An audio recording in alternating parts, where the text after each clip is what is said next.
Welcome to another episode of Mike's Expat Kitchen. Today we're going to cook the German version of American mac and cheese, which is called Käsespätzle or Kässpatzn. And it's way better than mac and cheese because the spätzle, they melt in your mouth because of their shape. And they're totally different from macaroni. And also the cheese is a lot stronger. We're going to cook it all from scratch as usual. When you're looking at a map of Germany, Käsespätzle, the dish is pretty much known only in the southern states of Swabia and Bavaria. So in Swabia, around Stuttgart, you'd say Käsespätzle. Typically in German is, of course, one word, Käsespätzle.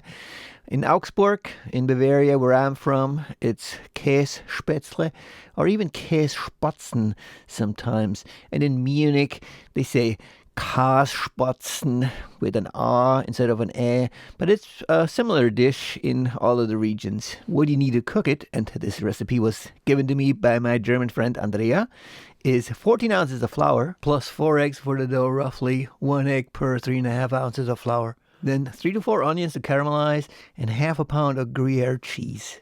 It's going to take a while to caramelize these onions, so let's start with them first. Peel them and then use a mandolin in order to get them really thinly sliced. This goes much faster than chopping onions with a knife and gets you very even slices, but you got to watch out for your fingers. So when you get to the end, use the guard that comes with the mandolin.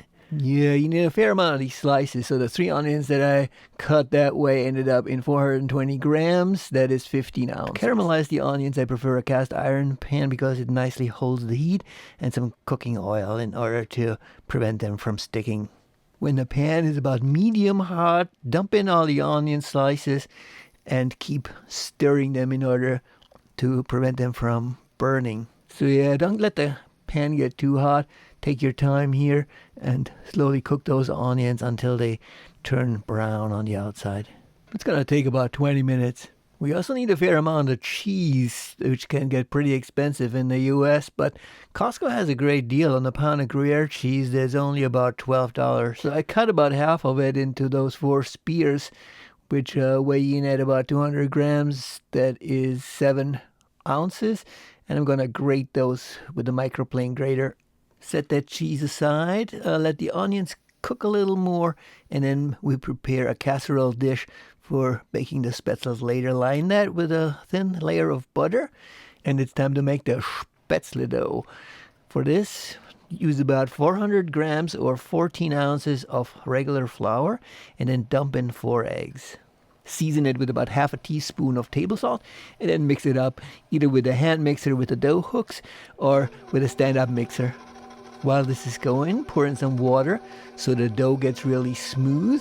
The consistency you're looking for is the consistency of honey, so it should be real thick and flowing slowly, but still smooth. So this is important to get right.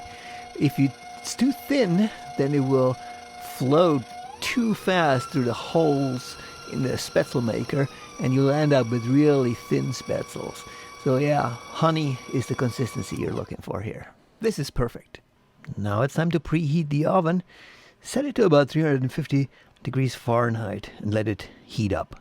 Now to make the spätzle, heat up a big pot with water, pour in some salt, about a teaspoonful, and then break out your spätzle maker, which is the device that lets you fill in the dough at the top, and by sliding it back and forth, it keeps dripping into the hot water. If you don't have a spätzle maker, you can buy those on Amazon. They're not expensive. To make the spätzle, fill the upper compartment about 3/4 of the way up with a thick flowing dough. Start sliding the upper part back and forth and let the dough drip into the salt water. When it's emptied out, let them cook for a little bit more in the boiling water. It takes about 30 to 60 seconds. Just keep stirring them with the strainer and take them out when they've about doubled in size. Dump them into the buttered casserole, and the first layer of our Käsespätzle is ready. Next up, put on a layer of caramelized onions, followed by a layer of the ground cheese. Repeat this process one more time. Another layer of spätzle, another layer of caramelized onions, another layer of the grated cheese, and followed by another layer of Spätzle, which is the final layer, and we don't want any cheese or caramelized onions on top. So just leave that plain. When this is done, the oven is preheated. We can slide in the casserole and cook it for about 8 to 10 minutes. When that is done, take the casserole out of the oven, mix up the Käsespätzle and plate them. They're ready to eat right now. The cheese and the Spätzle make this a full meal, which works great with a glass of beer. Guten Appetit and enjoy your Käsespätzle.